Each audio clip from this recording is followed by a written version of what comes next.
Right, guys, brief international debrief, and I mean brief because people in general can't stand the international break. Scott, very quickly, thoughts on Australia, their couple of games?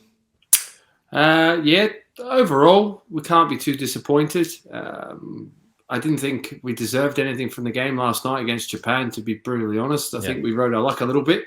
But 9 points out of 12 thus far, top of the group, so all to play for. We're in a good spot.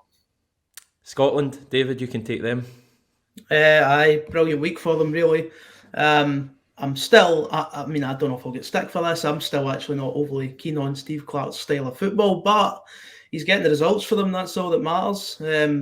Thought last night was woeful, but they got the win at the end of the day. And really, when you've had such a drought as we've had over the last 20 odd years, you'll take any win in international football, won't you? Right, that's it until mid of November, lads. No more international chat. I'm banning it for now. All focus on Celtic. 7 games between now and then.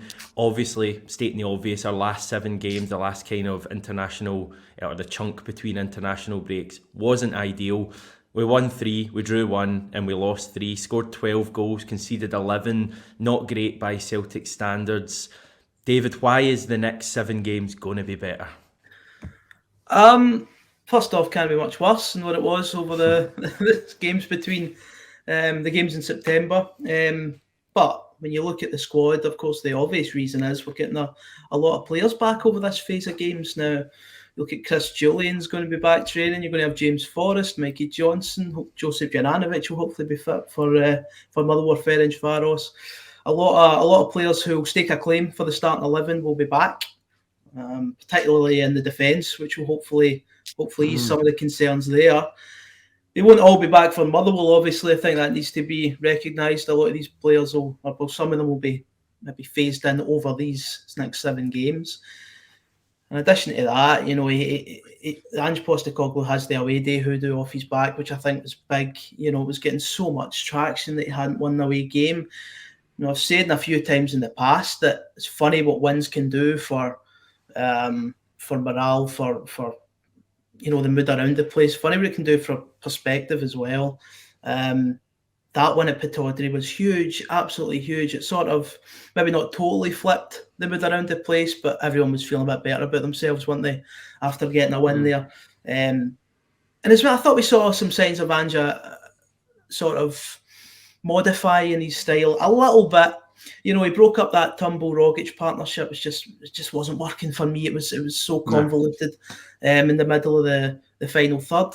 He put Beaton in there, who got a bit of stick from some fans. I thought he had a good game at Pittodrie. Outside of being beaten there by Lewis Ferguson for the goal, I thought he actually had a good all-round 90 minutes. I think he gives some good protection to the defence. I think he's a great presence to have just in front of the back line.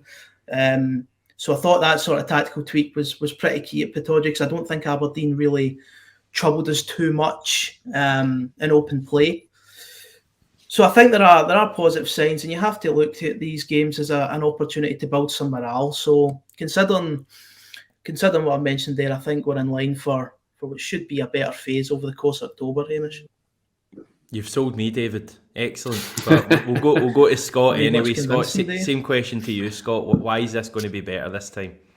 David, if you're going to do it and you're going to be all that positive, you've got to do it with a smile as well on your face so we can actually believe it. That's better. There we go. Here we go. So we're in for the next 7, huh? Look, I think this first one's, as they always say, the old cliche, but the first one's always the most important one. And obviously being away from home, being at Motherwell at Fir Park, you said about the away hoodoo, it's gone now. Obviously getting that win at Pittodrie was massive.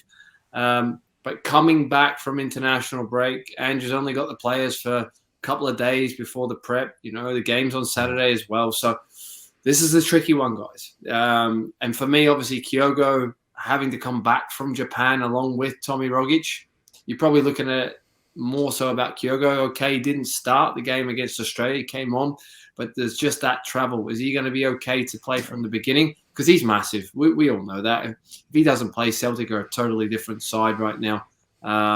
We've still got the other players who have had hopefully full couple of weeks training though, ready to go. And it is positive. All those players you mentioned, they're coming back. James Forrest. Christoph Julian, when he can get fit, I think he's going to be a stalwart for the team again. As long as he's, can get back to producing what he was before that injury. We all know that those injuries are very serious and it will take time for him to be at his very best. And Juranovic as well. Just a case and question of where do they play him? Are they going to play him as, naturally his right back position, or are they going to continue to try and play that left back role and continue with Ralston on the right? So a few questions. The balance of the team. Biton played twice for Israel, full games. How's he going to be? Because he's not played a lot of football. I fully expect him to probably sit again, like you mentioned, David, because I think the balance of the team in the midfield, we spoke about it last week, Hamish, it was far better. I think playing Turnbull and Rogic, they both want to do similar things, and it leaves a lot of space is empty. And Callum McGregor isn't an out-and-out sitter who's going to go and do what Scott Brown done and make tackles and make those, fouls at certain moments. He wants to get on the ball. He wants to play first. So it allows him to play a little bit higher with Biton just sitting there and doing a little bit more of the dirty side, you could say, but can still do what Callum can do. It just allows Callum to be a little bit higher and actually cause teams a little bit more problems. It's going to be that front three, though, guys, and in terms of how it's going to be determined, I think, over the weekend and how they perform. Turnbull, I think, on Saturday could be a good option to start, given that Rogic has played the other side of the world. He obviously knows Motherwell, Fir Park well, knows the pitch. Not that it's a bad surface at all, it's actually the opposite of that. Do you think Rogic, Kyogo would travel back together? Scott, did you ever travel with Naka back from the other side of the world? I don't believe they will, because Australia have got it depends. Australia's got a sponsorship with Qantas. They have done for many a year. So you usually go in alignment with them. It just depends. I never actually probably crossed paths with one of my teammates on a flight due to that type of thing. A little bit of information, probably no one knew. There you go. See, I would agree with Hamish with Rogic. He's played a lot of football over the last week on the other side of the world. He's probably not going to start at Fir Park. Scott, you've done a lot of those kind of journeys, just a few days till your next game coming back from like Australia, maybe Japan. How would Kyogo feel, do you think, considering he's not played an over excessive amount, Hamish, has he? Did not only play about 50 minutes maybe in total? An hour combined, like yeah. How do you think he'll feel? Will he be shattered, Scott, or will he be ready to go, do you think, for Saturday? Well, firstly, I think it's great news for Celtic that he only played those amounts of minutes, considering that injury he got the last time he went away with the national team. So we know he's coming back in one piece, which is great news. You can build him back into it. Whether or not he starts, it's questionable whether or not he starts, whether or not Ange thinks he's capable to play from the beginning. I always felt when these games came around after international games and we were playing away from home, and I remember it, I think we talked about it on one of the other shows, guys, about I played in Japan. Well, I didn't play. I was on the bench. I sat on the bench for the whole game against Japan, and then I came back and played an Old Firm game. I think it was on the Sunday at lunchtime. And, you come back a little bit like a zombie. It's very difficult to get your rest in, get your sleep in. And then, obviously, you're straight back in training because you need to be with the squad.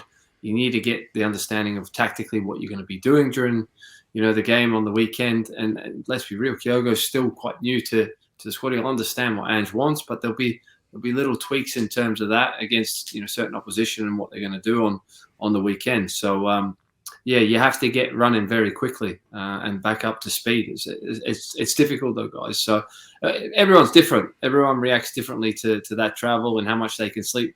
I've seen some guys that can sleep upright, just and not even put their seat back. Some other guys just can't do anything in there. It just depends on who you are. But hopefully for Celtic, he does get a good rest and he can play from the start because, like I said, albeit Ayeti's not played any football, he's been away in international duty, but not played any football. So whether or not Ange decides to go with him or Giakoumakis is hopefully going to be available now, and he's had some good training time. You would like to think. We all hope so anyway, and hopefully maybe it's the first time we really get to see a real good showing of him as well on Saturday. You know what? He's thrown a few curveballs, Ange Postecoglou, into his starting 11s recently. Mind when Ball and Golly played out of nowhere against Livingston. Just wonder if he's going to throw Giakoumakis in. I wonder if he's going to surprise us with that of the week. Aye, I've got a funny feeling he could get a start. If he's ready, right I'm enough. not convinced. I'm honestly not convinced he looks totally fit yet. I think he looks like he's carrying a few extra pounds from over the summer. Now, I have nothing to base that off of because I didn't see him last season. Maybe he's just that kind of player. But having seen him and I rewatched, I think he's only played once for us, hasn't he, against Leverkusen? 25 minutes. I honestly, I know the game was gone at that stage. I thought he looked a bit kind of rough around the edges. Certainly not what I would have expected for a top scorer in the Eredivisie. That's not to say he couldn't become a great player for Celtic, and I think I still have high hopes for him. I'm not convinced he's ready to start yet. If it was a choice between him and Ayeti, probably would go with Giakoumakis because I just don't think Ayeti's offering us anything. But it's an interesting one. Scott, last time you correctly predicted that Livingston away was the danger match.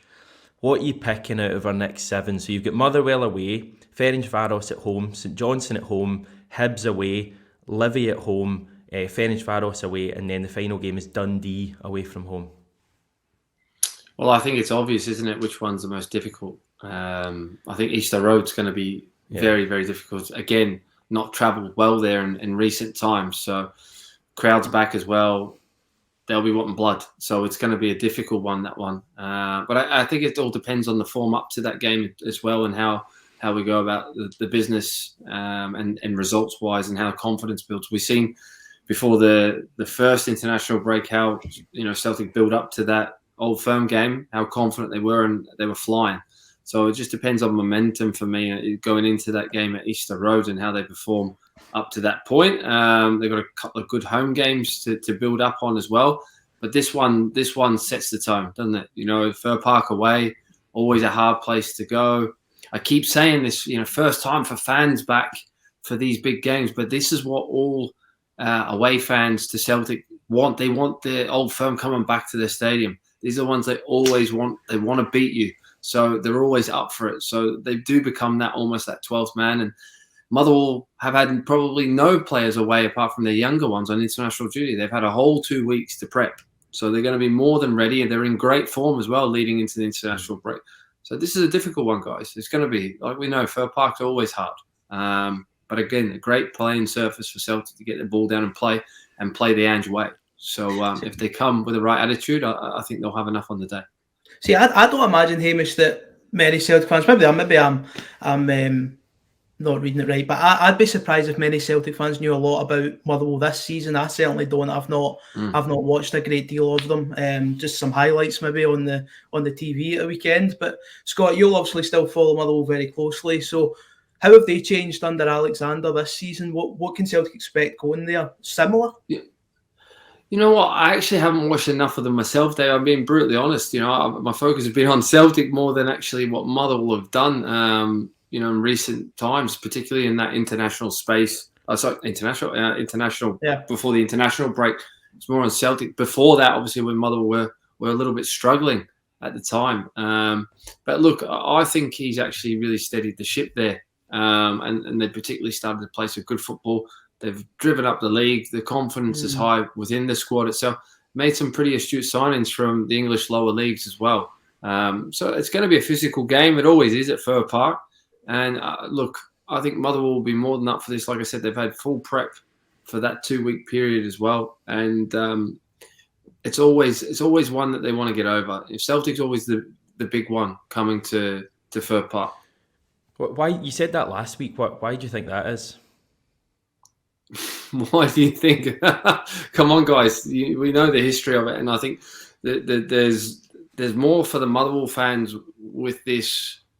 Look, they don't like Rangers either coming, but I just think because of that more recent history, I think that does play its part, guys. Interesting. I'm looking forward to it. I mean, I read somewhere that it's going to be, I think, close to a sellout on Saturday.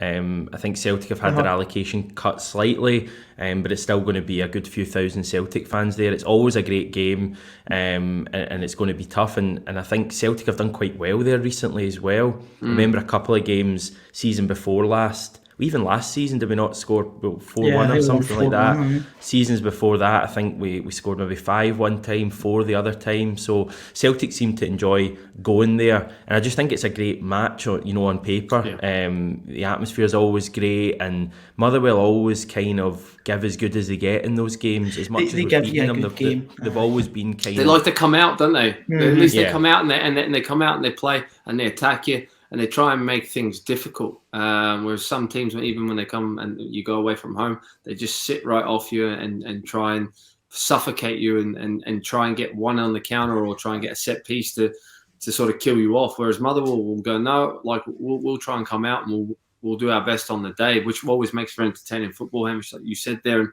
And I think, a lot to do with why Celtic have done well there in recent years is actually because of the pitch and how it's changed over, the course from my first spell at Motherwell by spray painting, the mud to make it look good for TV to having this pristine, pitch. You could argue it's the best pitch in the league at times.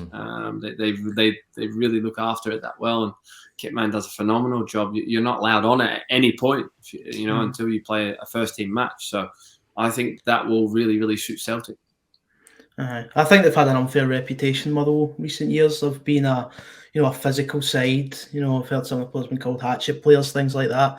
I think they've played really good football for a number of years. They try to keep on the deck. They try and push high up, take it to whoever they're playing.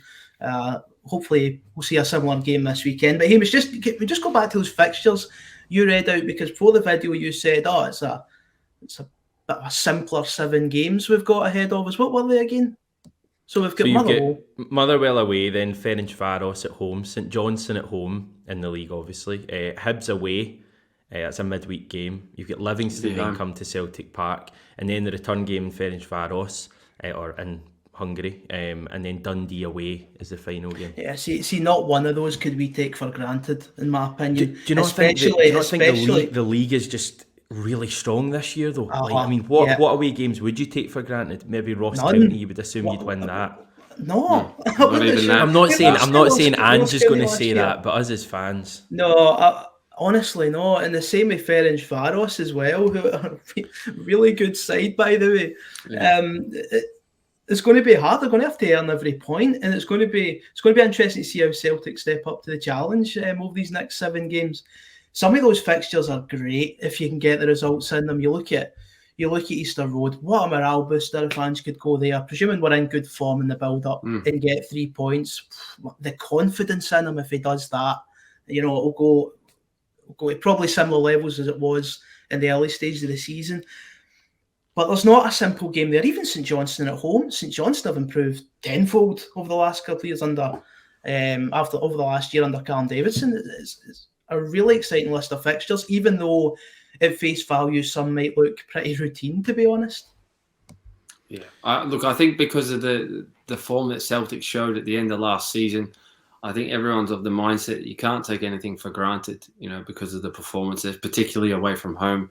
Every game's a difficult one. Again, I say it, but with fans back in as well, it just makes it hard, doubly hard, because these occasions everyone's missed them, and they become that 12th man. But I touched on it earlier, David and Hamish as well. It depends on the momentum Celtic build. They've really got to build that momentum now going into these first couple of games, getting a good win away from home at Motherwell. Then obviously, I always say it, Europa League, free hit, particularly at home against Ferencváros, great opportunity to win again. Feel good factor, bang, go into St Johnstone again, which I think they'll have more than enough playing at home if they can play that free-flowing football. And then you go into that, that big one at Easter Road. And if you win that one, then I just feel then, right, kick on time. But yeah, it's just like you've got to one at a time. And like David said, you can't take any for granted at the moment. But I just feel with this squad now being full as well and not having to worry about injury setbacks, fingers crossed.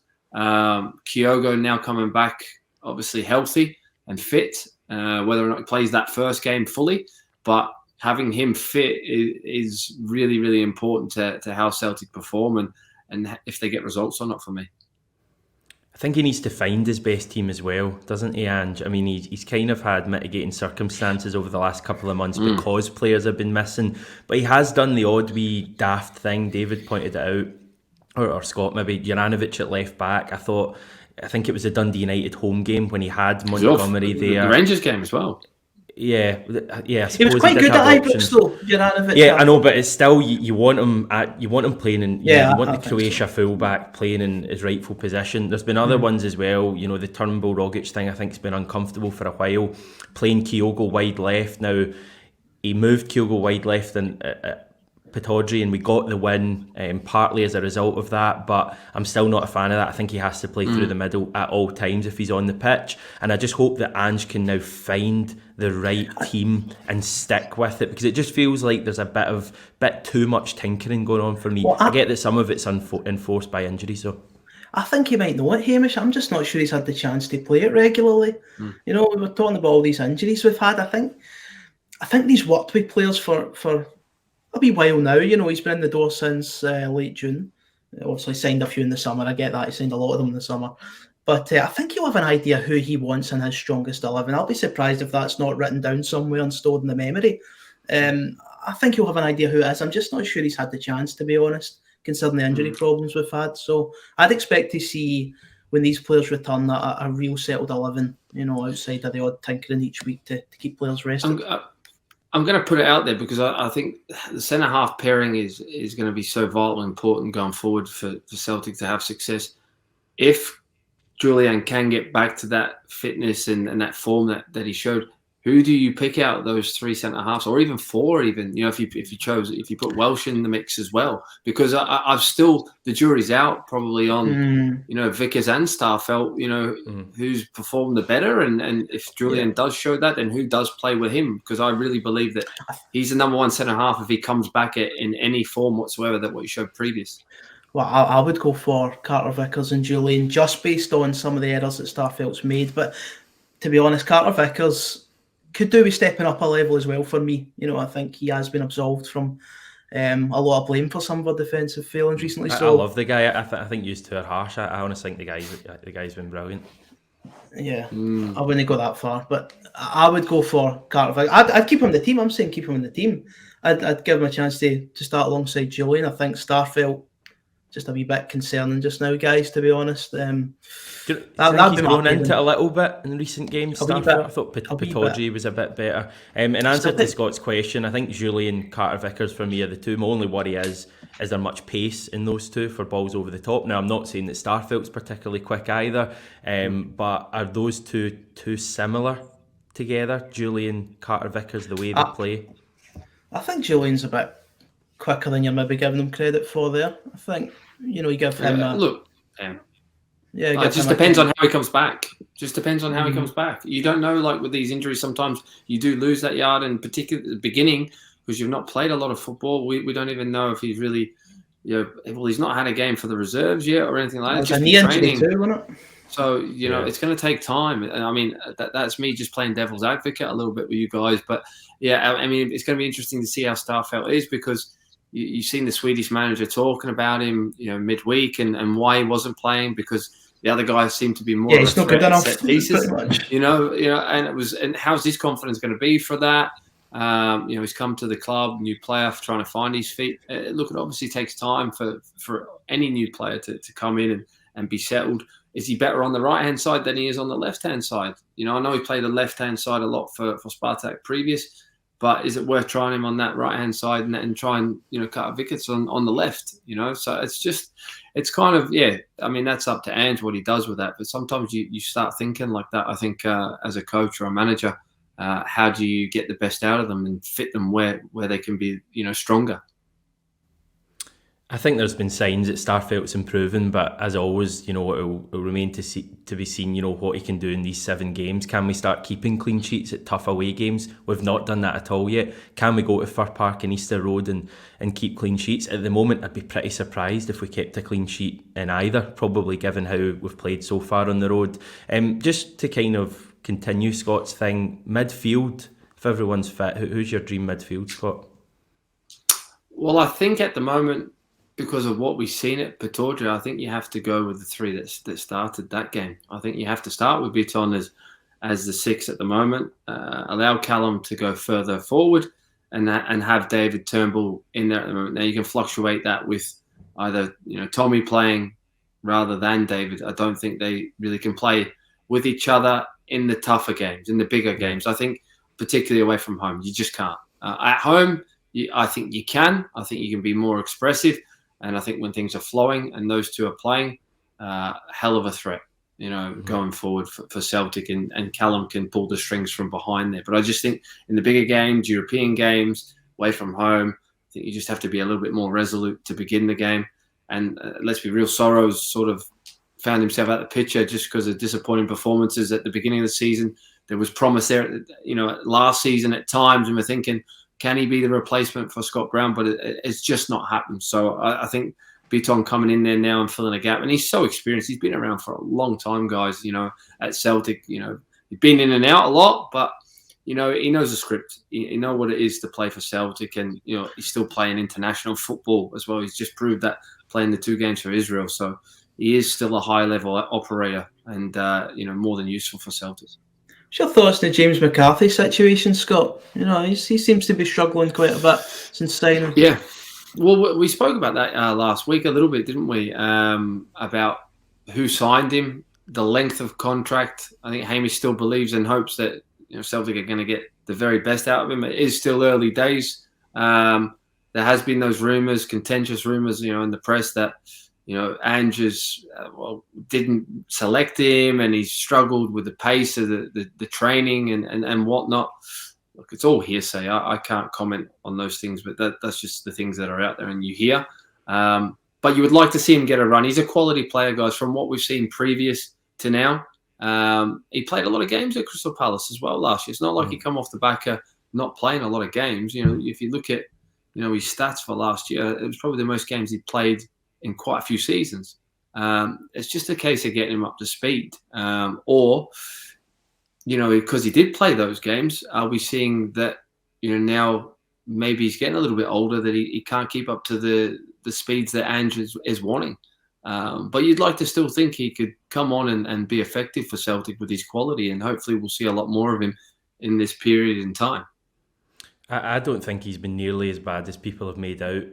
I don't think he's got a lot of stick after Livingston, didn't he? I know it was strange that day. I think Scott will know this, but Celtic fans can be really, really impatient, much more so than down south. You saw it last season with someone like Shane Duffy, and again, Shane Duffy was a pretty bad signing. He was an awful signing.